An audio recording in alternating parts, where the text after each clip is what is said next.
Cuando uno va caminando por las calles, tiene que tener cuidado cuando pasa al lado de unos soldados israelíes, que no haga ningún movimiento brusco o que no meta las manos en el bolsillo, porque apenas piensan o se dan cuenta que metiste la mano al bolsillo, piensan que vas a sacar un cuchillo o algo así, te disparan inmediatamente. No lo piensan dos veces y disparan a matar en todas las leyes del mundo cuando tienen una amenaza como una autoridad, policía, ejército. Cuando tienes una amenaza que no es mortal, como un cuchillo, alguien que te quiere pegar en un palo, no puedes dispararle a matar. Entonces, uno pasa al lado de los soldados, sinceramente, con todos los nervios del mundo. Los niños nuestros, cuando van a las escuelas, créanme que uno se despide de ellos cuando van saliendo y cuando regresan de la escuela, uno le da la gracia a Dios, porque no le pasó nada en el camino, que no lo mataron o algo así. Porque los niños, como ustedes saben, los niños no, o sea, ellos toman en cuenta que ese es un ocupante. No razonan como los adultos y como los mayores. Entonces ellos lo ven en las calles y le quieren tirar piedra. Ellos no saben que este soldado le va a disparar con arma mortal. En casa, en la caravana de retorno que llamamos, o una gira que la gente se han hecho, que quieren aplicar la ley 194 de las Naciones Unidas, el derecho de retorno del pueblo palestino a sus pueblos y a sus lugares. Sinceramente, ahí todo el pueblo palestino, casi de Gaza, llegó a la frontera pacíficamente, ni una arma, ni una bomba. En estas manifestaciones que están pasando en la frontera, hoy, hasta el día de hoy, han matado 150 mujeres palestinas y han matado más de 200 niños menores de edad, 2.500 heridos. Tenemos 500 jóvenes que han quedado sin piernas porque lo disparan con una bala que es explosiva. Apenas toca la pierna, explota y rompe los huesos. Tenemos 25 periodistas que también fallecieron en estas manifestaciones. 5 enfermeras, 2 doctores. Ese trato de los soldados israelíes hacia el pueblo palestino, ellos piensan que cuando ellos lo tratan de esa forma, van a hacer que el pueblo palestino se canse. No, es que se vaya o que deje a Palestina. Por eso también ellos no nos dan permiso para construir o para remodelar una casa. Y cuando construimos una casa, de una vez mandan sus tractores y la tumban. De lo contrario a los colonos israelíes, en nuestra tierra, claro, Palestina completo, del mar al río es nuestra, y es Palestina, el 100% de la tierra, que donde llaman Israel hoy en día y donde llaman la tierra de los palestinos, que es Cisjordania. Como todos ustedes saben, o sea, uno ya no quiere regresar a hablar, volver a hablar de lo pasado, que en el año 48 vinieron de Europa y ocuparon nuestra tierra y formaron el Estado de Israel y nos dejaron una parte pequeña como para que vivamos ahí como refugiados. Pero bueno, en esta parte del 67 que llamamos Cisjordania, ya, en esta parte, cuando nosotros solicitamos un permiso para construir una casa, porque ya las familias crecen, entonces los hijos quieren separarse de la familia y construir un hogar privado, propio. No nos dan los permisos y cuando construimos sin permiso nos tumban las casas. Y encima que nos tumban la casa, te aplican una multa de $10,000, $20,000. De lo contrario, los colonos israelíes llegan a cualquier tierra, ponen sus casas ahí, el gobierno israelí no les prohíbe eso, al contrario, los ayuda, le da agua, le da luz, los ayuda con la construcción y le ponen guardias de seguridad ahí para que nadie los ataque. Esa inseguridad que ellos quieren que nosotros sentamos en Palestina. Y ese trato de tumbar nuestras casas, nuestros lugares. A mí me llamó la atención, o sea, uno le encuentra todos los días que tumben casas. ¿Por qué ahí están destruyendo hogares? Pero me llamó la atención y me dolió más que todo. Antes de ayer vi un video que estaban tumbando una casa. Esta casa es de 2 ancianos. La señora vive con una botella de oxígeno al lado. Sin ese oxígeno no puede estar. Y el señor, medio inválido, que está en una silla de ruedas. Yo me pregunto, ¿qué corazón tiene ese gente? Ese chofer, el conductor de ese bulldozer, cuando tocó la casa, viendo a esos 2 ancianos ahí al lado, no entiendo, o sea, yo me pregunto, ¿son seres humanos? A veces uno sale de la razón y uno empieza a decir, o sea, uno no quiere pensar en violencia, pero a veces provocan la violencia. Nosotros somos la ala de la paz. Nosotros representamos en Palestina el grupo que está buscando la paz por medio del proceso pacífico del pueblo, por medio de negociación.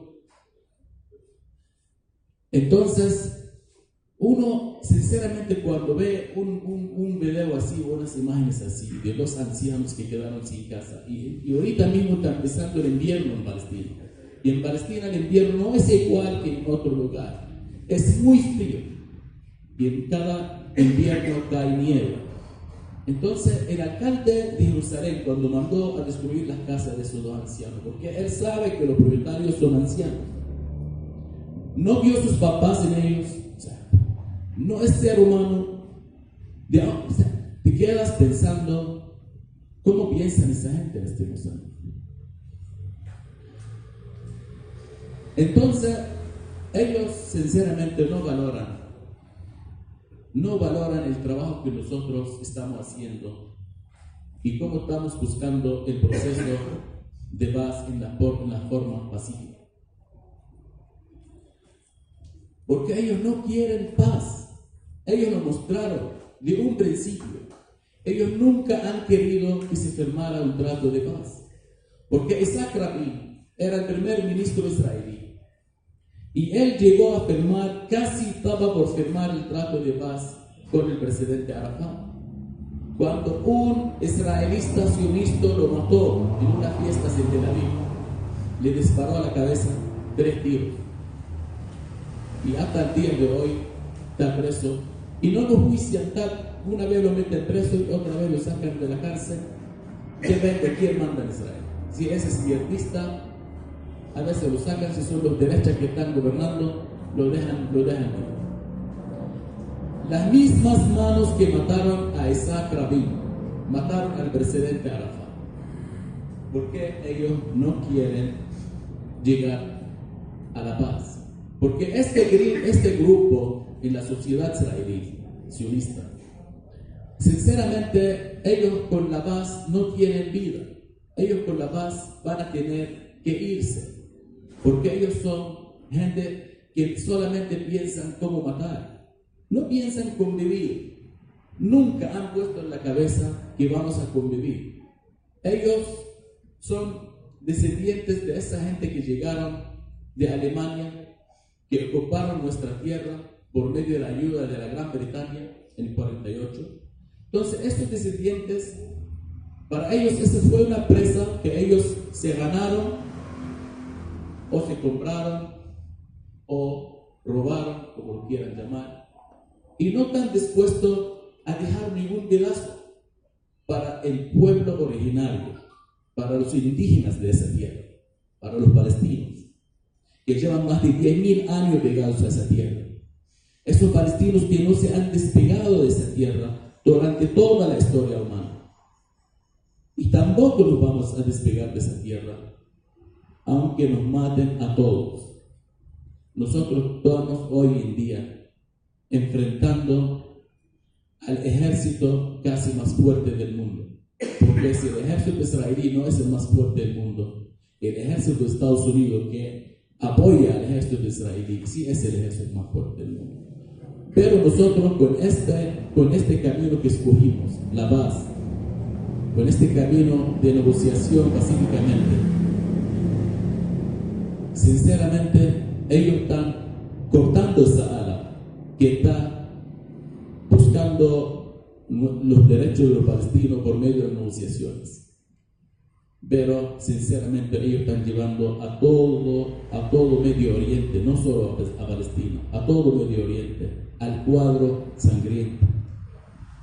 Lastimosamente, ellos están buscando la guerra, el enfrentamiento y los actos, o sea, como ellos tratan al pueblo palestino, lo dicen. Alguien que busca la paz, sinceramente, no roba todos los días más tierra palestina, no tumba las casas de los palestinos, no mata a los niños de los palestinos. Lastimosamente nosotros estamos enfrentando sinceramente al ejército más terrorista del mundo. No respeta ninguna ley internacional y lastimosamente las Naciones Unidas hasta el día de hoy no logran obligarlos a que respeten las leyes y que las leyes internacionales se apliquen. Por eso nosotros buscamos a los amigos, a la gente que sí de verdad creen en la paz y creen en el derecho humano y en los derechos humanos, como ustedes, así los amigos, hermanos de cada país, para que nos apoyen y que nos soporten y soporten nuestra causa. Y le agradecemos su presencia y que Dios los bendiga. Gracias.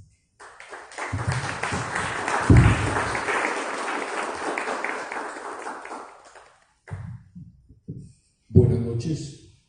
El hermano Iván Montero vive en Palestina, trabaja en Palestina y es una voz nuestra de la Confederación Palestina de América Latina allá en Palestina. Y nos representa a todos los palestinos en América Latina que estamos en la diáspora. La Confederación nuestra es una organización instituida y parte integral de la Organización para la Liberación de Palestina, de la cual 14 miembros de ella son miembros del Consejo Nacional Palestino, es decir, el equivalente a los parlamentarios del Congreso de cada estado. El marco supremo nuestro palestino es la OLP y el Consejo Nacional Palestino, que es el ente legislativo nuestro.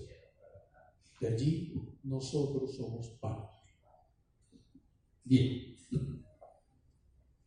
Hablar de Palestina. ¿De qué Palestina si Palestina no existe? ¿Para qué hablamos de Palestina? Hablar de los palestinos. ¿Para qué hablar de los palestinos si los palestinos no existen? Aquí a la derecha hay una silla vacía y aquí este señor no existe. Ustedes no lo están viendo. Es una fantasía ilusional. Aquí a mi izquierda no hay nadie. Este señor no existe. Y lo más interesante de todo es que ustedes no me están escuchando a mí porque mi voz no se escucha. Mi voz no existe. Y cuando un pueblo reconoce que esa es precisamente la premisa de la cual nosotros partimos en nuestra lucha de la liberación por ocupar esa silla y ocupar un cuerpo, por decir que existe para que ustedes me escuchen. Entendemos si existe esa lógica humana que nos va a llevar a un entendimiento y a un razonamiento de saber si hay razón o no de la lucha de ese llamado pueblo palestino. O muy sencillo, apaguemos las luces, nos vamos todos para la casa y seguimos con las prédicas de lo que yo vengo desde hace muchos años y décadas hablando de las actas de Basilea que no quieren repetir, que no quieren los medios de comunicación tomar en cuenta, que no quieren muchos historiadores pasar por ellas.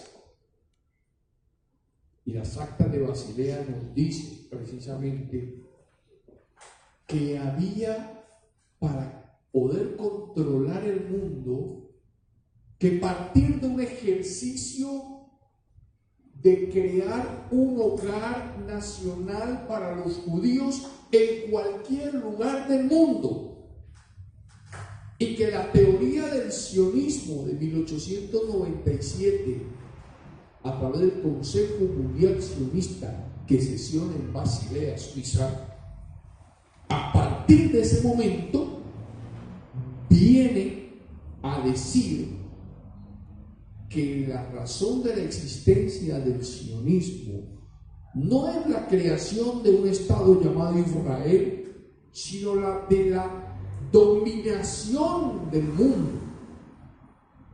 Y para ello necesitaban ejercer la practicidad de un territorio que ni siquiera en esa asamblea llamaron Estado, sino hogar nacional para los judíos. Fíjense ese concepto. Y enviaron mensajeros a ver qué países colonizadores en Europa podrían otorgar ese territorio. Y una opción fue Uganda. Pero a estos señores de raza aria, askenazis y sefaradíes del sur de España y el norte del Magreb, consideraron que no les servía Uganda, porque sería entonces un experimento de hogar nacional rodeado de negros y no cuadraría la ecuación. Pensaron implementar ese hogar en la ciudad de Córdoba, Argentina, y enviaron huestes que navegaron, porque no habían aviones, y se establecieron en Córdoba, Argentina, para experimentar si allí la podían implementar y luego seccionar esa república que estaba independizada, llamada Argentina, y allí, en Córdoba, colocar ese hogar nacional. Les ofrecieron la isla de Malta. Significaba que para poder ingresar y salir tendrían entonces que depender de la navegabilidad, y los judíos europeos en adopción poco se han dedicado al tema marítimo, tampoco aceptaron mal. Les llamó mucho la atención un lugar donde la compañía del canal francés, donde el arquitecto Lesseps estaba pretendiendo replicar lo que acababa de hacer en Egipto con el canal del Suez, en un departamento en América Latina cercano a un país llamado Guatemala, que se llama Panamá. Cuando Panamá era departamento de Colombia, Colombia un país independiente, Panamá un departamento de Colombia, y todos los habitantes que allí habitaban eran colombianos. Pero la ecuación era interesante porque el gobierno francés y el gobierno colombiano habían firmado y suscrito tratados para construir ese canal a nivel en Panamá. Así que la moda empresarial, comercial y financiera que le llamó poderosamente a ese judeo europeo sionista era precisamente Panamá. Pero Panamá pertenece a Colombia y, oiga, nuestro experimento implicaba era solamente un control territorial pequeño, no algo tan grande. Colombia era imposible. Entonces tenemos que generar que se separe o que Colombia nos venda el departamento de Panamá. Cuando hablaron con los franceses se negaron. Así que tenían que empezar a hacer fracasar el plan francés del canal a nivel. Y lo primero que hicieron fue cerrar el chorro del dinero a Francia y quebrar la compañía del canal francés y la compañía del ferrocarril francés, y ambas empresas fracasaron en esa construcción.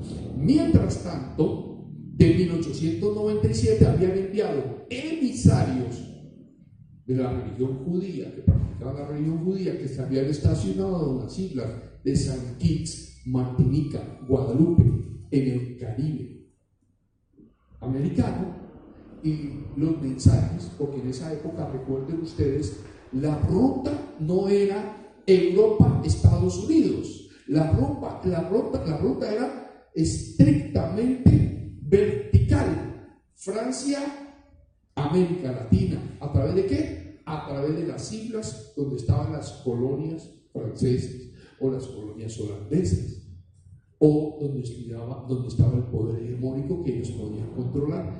Así que les quedó fácil que de Suiza llegaran instrucciones para que esos judeo-antillanos llegaran al departamento de Panamá y exploraran la conveniencia de crear ese hogar nacional para los judíos en Panamá. Y empezaron a llegar los Mota, los dueños de la reina Popa, que venían de Guatemala. Empezaron a llegar los Cardoso, los Lindo, empezaron a llegar grupos familiares que se establecieron en una ciudad portuaria de nombre Colón, que se convirtió en la ciudad más próspera de toda la República de Panamá. Voy a hacerles esto para que usted llegue a entender, porque la verdad yo voy a ser sincero, a mí no me gusta hablar de Palestina, yo prefiero hablar de este tema, de los sionistas, para que sean ustedes los que concluyan. Cuando ellos van a ejercer esa práctica y Francia se niega a ese proyecto de negociar con Colombia la venta del departamento, entonces entienden estos inmigrantes judeo-antillanos de que había que hacer la negociación ya no era con Francia, sino con Nueva York y Washington.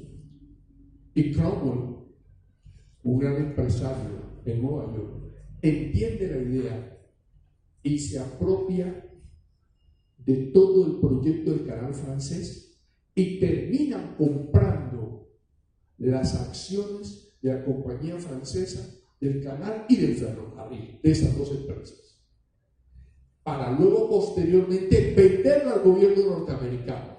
Y el gobierno norteamericano entonces desplaza esa impresionante maquinaria para que se construya en Panamá el canal.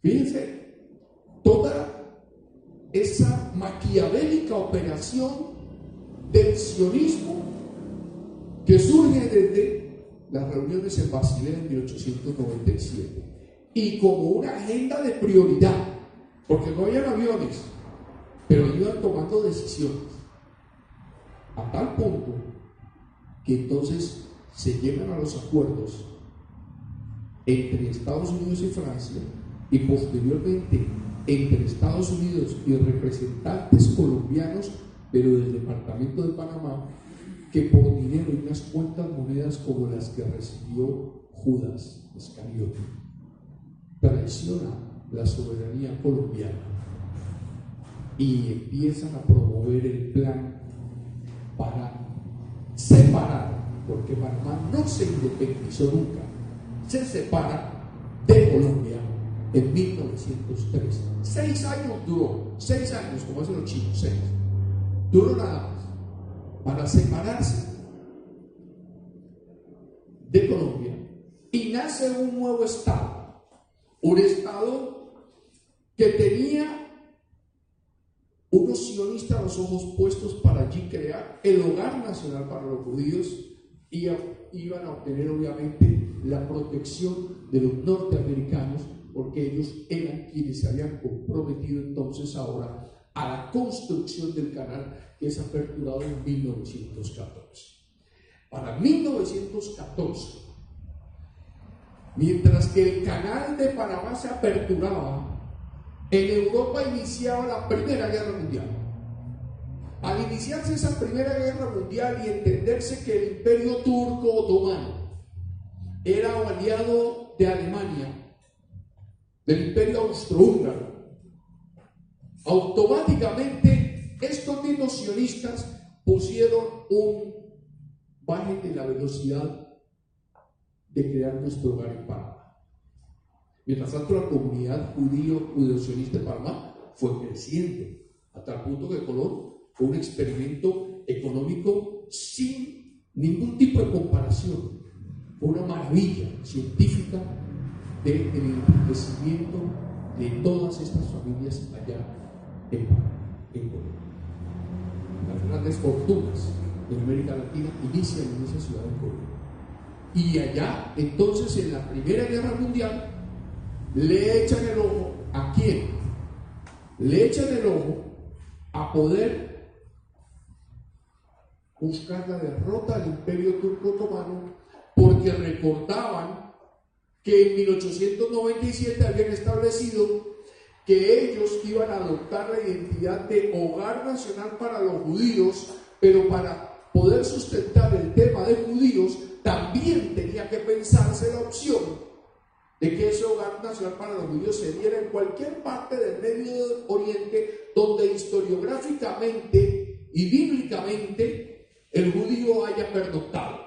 Eso implicaba crearlo en Irak, crearlo en Jordania, crearlo en Palestina, crearlo en Egipto, crearlo en la misma Arabia Saudita. Y mandaron personajes que se convirtieron al Islam y se quedaron asentados en la península arábiga, en Arabia Saudita. Hasta que surge una familia que se llama los Sardari. Y la familia Sardari engendra 7 hijos y son a los quienes, a la derrota del Imperio Turco Otomano, Lawrence de Arabia, el gran libertador inglés, genera el reino de Arabia Saudita, y los Sardari no eran más que falsos musulmanes que llevaban la bandera del sionismo. Esos Sardari hoy en día son precisamente la descendencia de los Al-Saud, y de los Al-Saud son los que hoy en día gobiernan Arabia Saudita, una de las naciones más ricas del mundo. Pero miren el escenario geopolítico que yo les estoy hablando, y fíjense que poco he hablado de Palestina. Pero es porque Walid les está diciendo: se cae su peso, tendrá asideros. Si tiene múltiples asideros, empiecen con la enciclopedia británica, leérsela, y por ahí van a encontrar todo eso. Ellos les digo, y busquen y consulten las actas de Basilea, que están también incluso en internet, y allí las van a ver. Y en ese marco, ya no se va a hacer acá, quizá no se acá, de cómo. Dentro de ese marco de lo que estoy hablando, en Basilea decidieron ir y visitar a los regentes de Turquía, del Imperio Turco Otomano, para que él estudiara y permitiera la inmigración de los judeoeuropeos a Palestina. Y a la derrota del Imperio Turco Otomano al término de la Primera Guerra Mundial de 1917, eran muy pocos esa inmigración judía en Palestina, porque no les interesaba, porque encontraban mayor modernidad en los argentinos en Córdoba, era más desarrollada Córdoba, Argentina, les gustaba más el desarrollo económico que para 1917 estaba en Panamá. De esa misma manera les interesaba ese desarrollo en muchas otras opciones que le habían ofrecido, y no le interesaba Palestina para la creación del hogar nacional para los judíos. Sin embargo, en la división de Basilea se habían conformado 2 grupos. porque en 1917 se dan dos fenómenos importantes: la derrota del Imperio Turco Otomano y la repartición del Medio Oriente entre Francia e Inglaterra, el Imperio Británico. Y en esa repartición de estos dos estados ejercen figuras de mandato tipo A cuando crean la Sociedad de las Naciones, que era antecesora de la Organización de Naciones Unidas. Muchos de ustedes ya saben de esa historia y no me voy a detener en ello. Pero se reparten en 1922 entre Francia y Gran Bretaña, de acuerdo a Sykes-Picot, Palestina y el Líbano y Siria principalmente, otorgándole a los franceses Siria y Líbano, cuando preliminarmente desde 1917 a 1922 se había planteado era que Francia se quedara para ejercer la figura del mandato en Palestina, e Inglaterra en Siria y en el Líbano. Pero había un doble discurso. Mientras que Francia quería tener Palestina, Gran Bretaña en 1917, el 2 de noviembre, Balfour emite una declaración, el primer ministro, y dice, dirigida a Rothschild, un prominente empresario judeo-europeo: el gobierno de su majestad ve con beneplácito el establecimiento de un hogar nacional para los judíos en Palestina. ¡Wow! La declaración Balfour. La declaración Balfour le dio entonces ese pulmón que respiraba frente a la división judeo-sionista que existía. Y existía referente al mayor o al supremo poder que ellos querían, la dominación mundial, no la conquista de Palestina. Pero con eso, Rothschild había logrado lo que Teodoro Herzl quería, que se creara en Palestina ese hogar nacional. Así que Sykes-Picot se aseguró de refrendar que el mandato tipo A, los británicos lo ejercieran sobre Palestina. Y es una ecuación interesante de la repartición geopolítica del Medio Oriente, puesto que Gran Bretaña, bajo la Sociedad de Naciones, al ejercer el mandato tipo A, establece de manera primaria de que la ejercerá hasta tanto sus nativos habitantes palestinos tengan la madurez política de regentar el territorio como su propio Estado.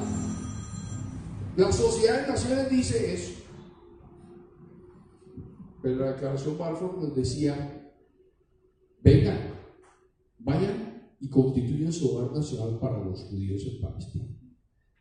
Y yo le dije que había dos fenómenos, que era la Primera Guerra Mundial y la Segunda Guerra. Y la segunda situación interesante que se presentaba era lo que en 1897 en las actas de Basilea habían determinado, porque ellos habían visto una teoría política antagónica a la de Adam Smith.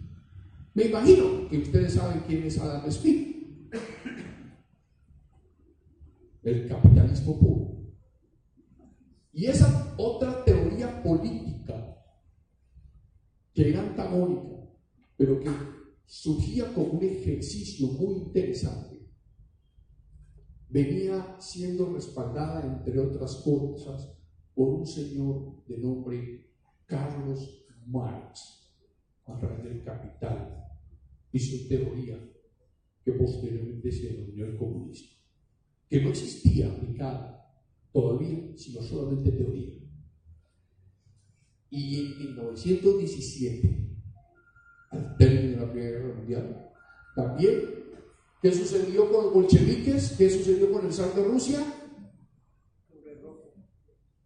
Surge el triunfo de la revolución en Rusia y se pasa a constituir un nuevo Estado la Unión de Repúblicas Socialistas Soviéticas.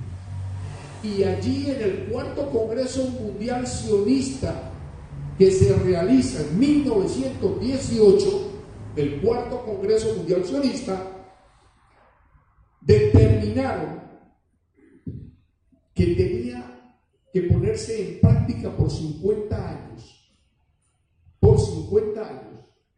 cuál de las dos teorías le convenía más a ellos como judíos para poder lograr la dominación mundial. El ejercicio de ese capitalismo bajo la égida de lo que ya acababa de surgir, que era Estados Unidos, el capitalismo, y se veía claramente la caída del Imperio Británico y Francia ya había quedado por fuera, o el ejercicio de practicar la teoría del control y dominio mundial desde la perspectiva del control obrero campesino a través del comunismo. ¡Wow! Yo he tenido trotskistas que me han cuestionado a mí, ¿por qué yo me atrevo a decir esto? Es que esto existe en las actas del cuarto Congreso Mundial Sionista. Y tenían ese ejercicio que ponerlo en práctica por 50 años para ver cuál de los dos iba realmente a ser el ganador. Cuando el señor Gorbachev saca la perestroika, casi 70 años después.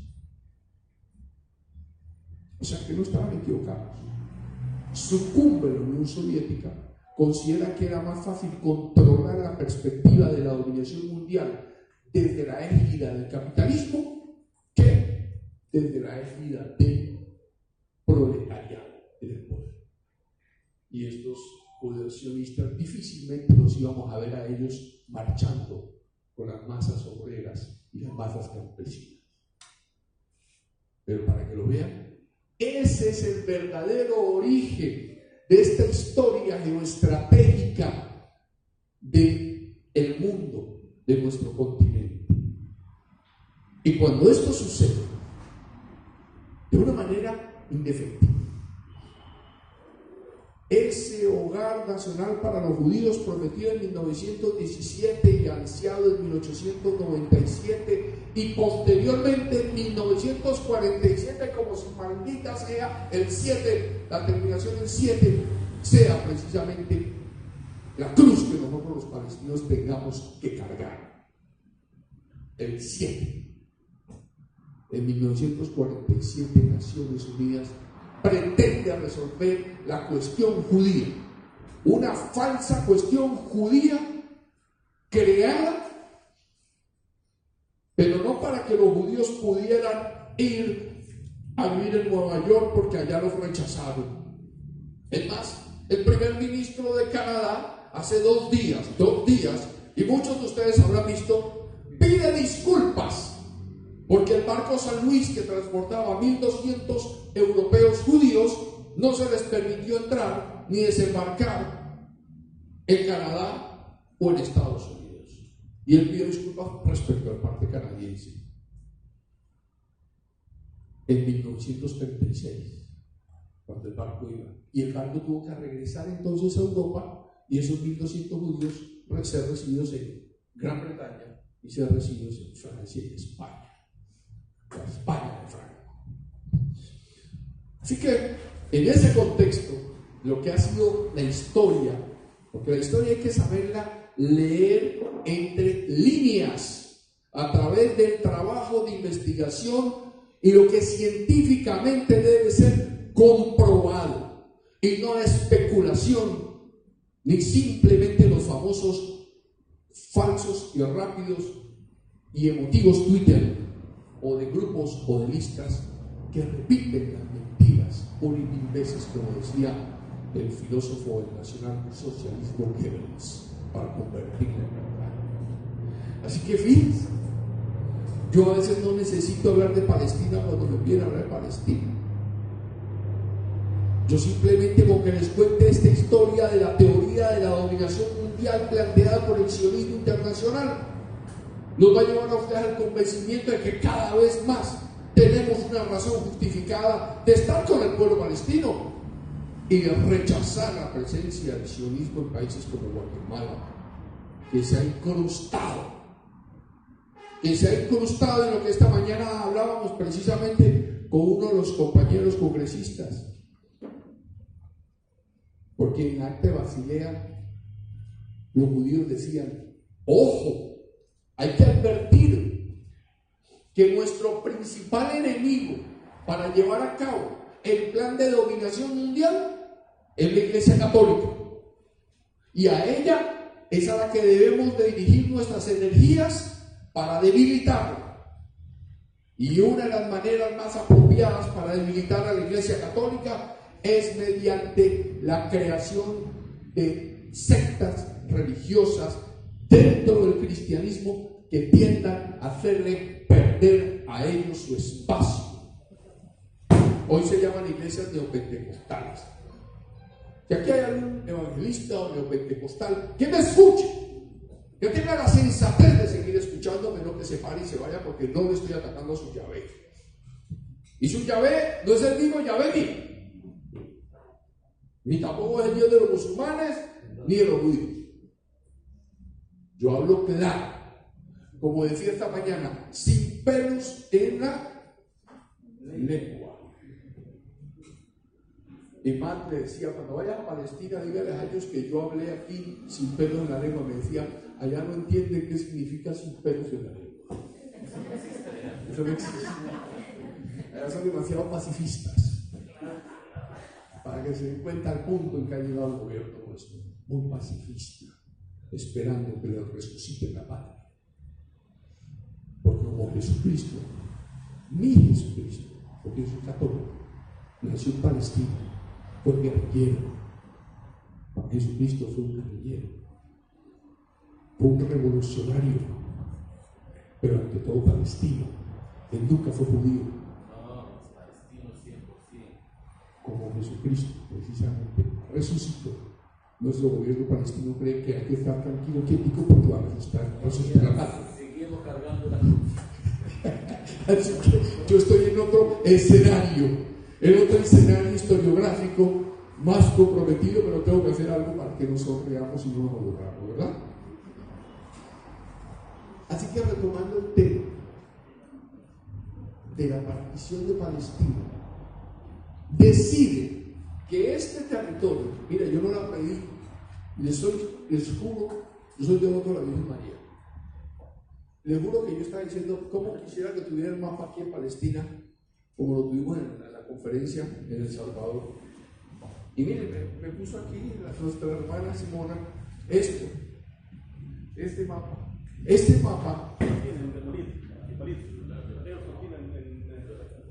Aló. ¿Ya me tumbaste la agua? Un acto legítimo de terrorismo acaba de suceder.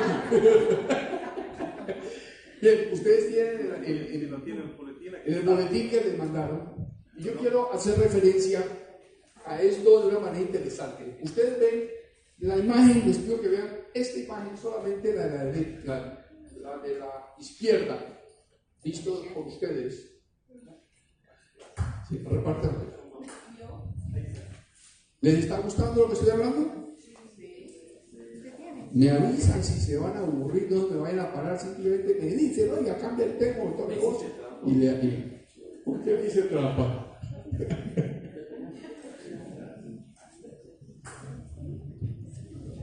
Deciden en ese 1947, el número 7 que termina, y deciden que este territorio, bajo mandato de administración política británica, fuera dividido en dos.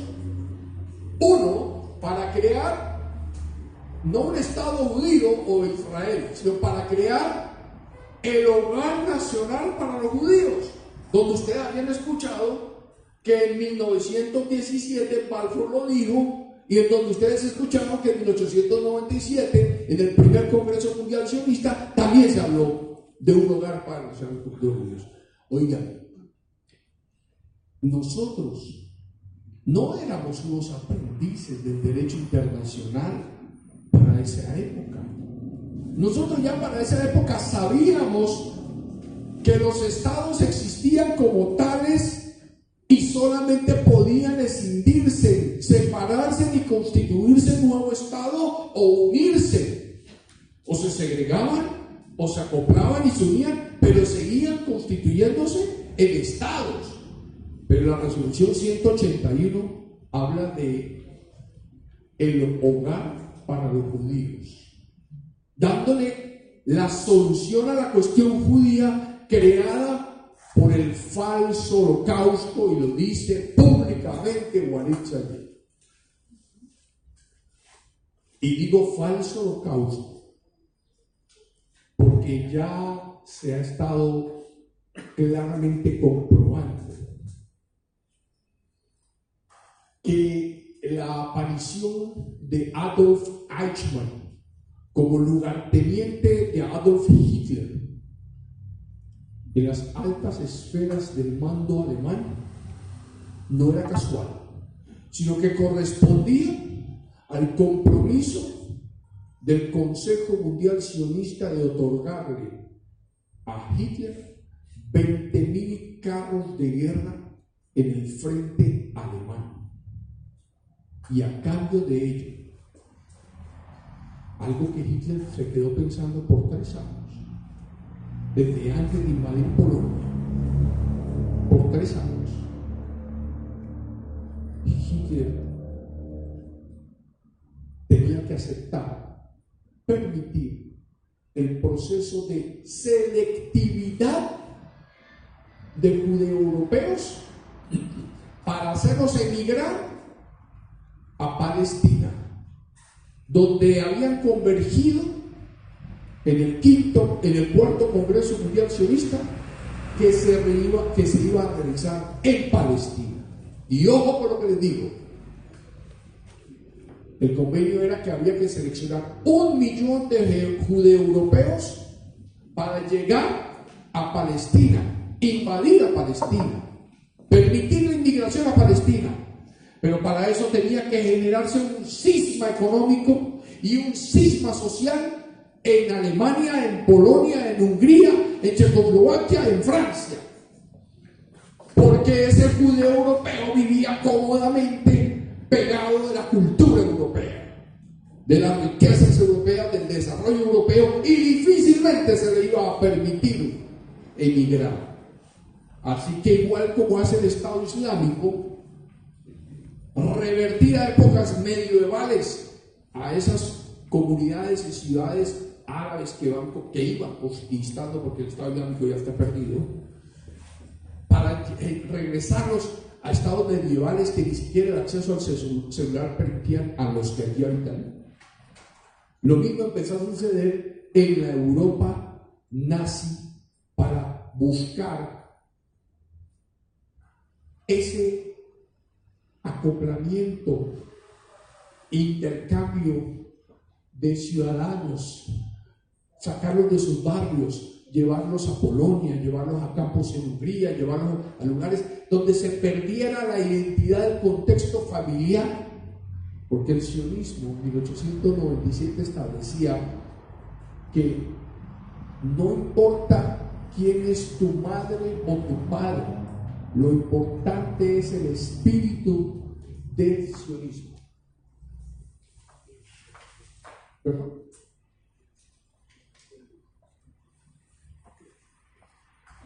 Del sionismo. Dentro de ese marco, que no es importante su familia consanguínea, vemos replicado en la práctica de la selectividad de mandar a estos grupos a diferentes lugares. Por eso los niños eran separados de sus madres, las mujeres de sus maridos y sus primos de las primas, y eran diversificados en distintos puntos durante la ocupación alemana de esta Europa nazi. Y allí se inicia el proceso de selección, con las carencias, con la limitación de bienes, con la limitación del movimiento. Y simplemente, señores del auditorio y señoras y señoritas del auditorio, obsérvenlo con las imágenes de los desembarcos de estos europeos judíos en los puertos de Haifa, y Jaffa en Palestina en 1939, 40, 41, 42. El desembarco de estos judeosionistas es de gente joven, porque los jóvenes son los que iban a ser económicamente productivos en el establecimiento de ese hogar nacional para los judíos, mas no así los viejos. Entonces las lágrimas al mundo se le derraman viendo tantos viejos muertos en los campos de concentración.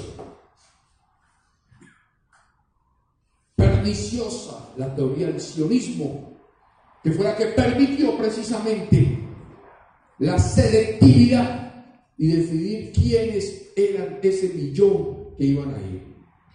¿Y saben por qué nunca llegó el millón?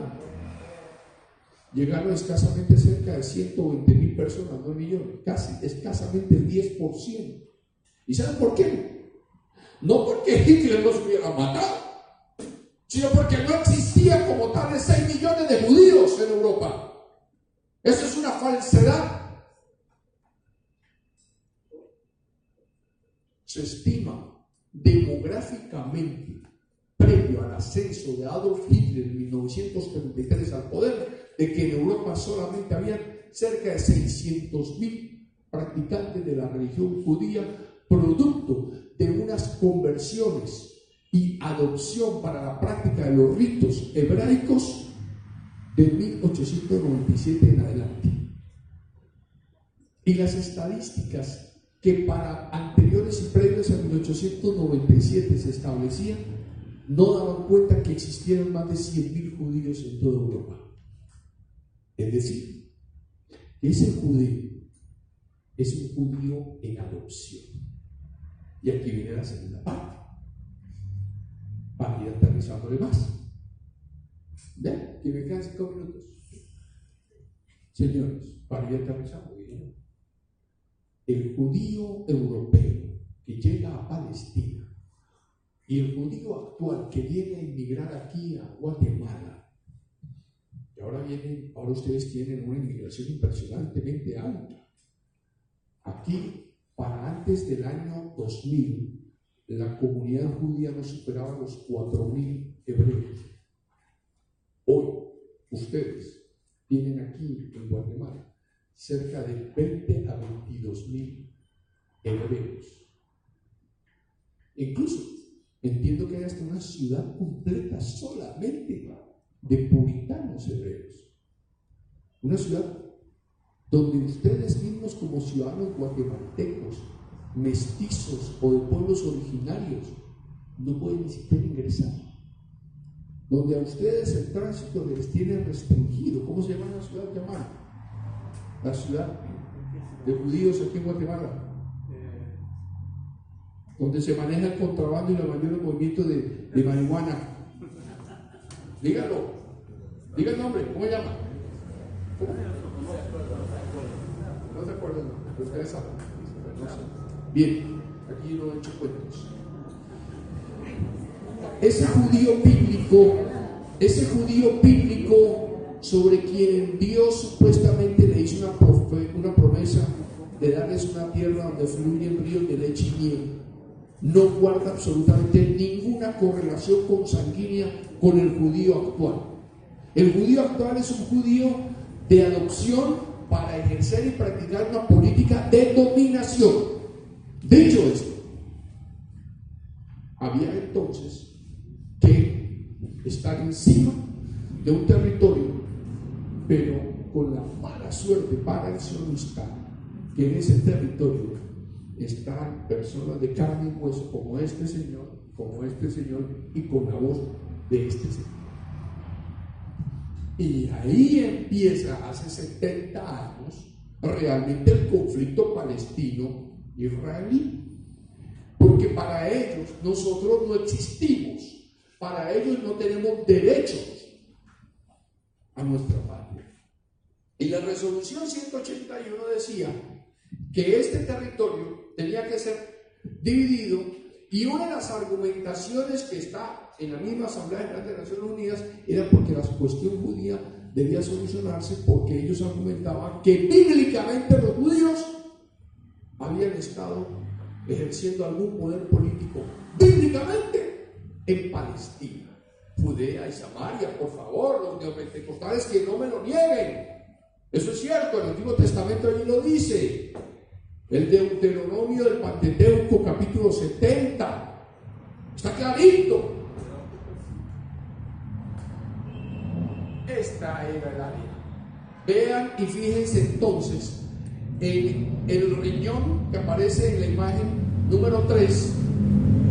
Esa imagen número 3 en negro era donde bíblicamente, supuestamente, el judío bíblico había ejercido por no más de 98 años, durante los reinados de Saúl, David y Salomón, los reyes, un poder hegemónico autónomo. Ojo, fíjense lo que les acabo de mencionar. Era sobre estos territorios, Judea y Samaria, lo que está en negro. Pero miren lo que hizo Naciones Unidas. Le dio a los judíos para crear su estado en el área blanca, donde los judíos nunca habían estado bíblicamente. Así que los neopentecostales que me digan a mí por qué alaban esa tierra para Israel, cuando nada tiene que ver la repartición geopolítica de la creación del hogar nacional para los judíos. Históricamente se establece que los filisteos, cananeos, habitaron todo el terreno y que el territorio del mar Mediterráneo estaba precisamente el filisteo, porque eran muy buenos navegantes del Mediterráneo. Y yo soy filisteo. Mi ascendencia es filistea. Entonces, ¿por qué Naciones Unidas le da a ellos un territorio que nunca habitaron bíblicamente, donde nunca se ejerció ningún poder hegemónico bíblico del judío? ¿Se dan cuenta por qué se cae la teoría judía sobre Palestina? Entonces, para ellos es fácil tuitear y poner a CNN a decir que los palestinos son terroristas. Miren, yo, a diferencia de muchos palestinos, a mí me gusta hablar claro. Si luchar por la dignidad de un pueblo implica por pasar con que a ti te estigmaticen como terrorista, quiero decirles a ustedes que es algo hermosamente dignificante que a ti te llamen terrorista, porque tú tienes la convicción plena y clara de tu lucha por la liberación nacional de un pueblo. Porque yo conozco la Carta y la Declaración Universal de los Derechos Humanos. Gracias. Yo conozco la Declaración Universal de los Derechos Humanos, donde establece de manera clara y práctica que a los pueblos les pertenece el derecho a la resistencia legítima mediante el uso de todos los medios posibles. Así que es fácil decir, después del 11 de septiembre de 2001, que cualquier acto revolucionario que haga un palestino o un guatemalteco es terrorismo. Es fácil estigmatizar. Pues bueno, que me llamen como quieran, pero yo tengo dignidad. La carta no me la han derogado. Y mientras que no me la deroguen, yo sí tengo el legítimo derecho de luchar por la recuperación de mi tierra palestina mediante todos estos mecanismos legítimos. El hermano Imad habló de paz. ¿Sí? Porque es un hombre pacifista, como lo es nuestro presidente Abu Mazen, con quien trabajo también. Pero este que está aquí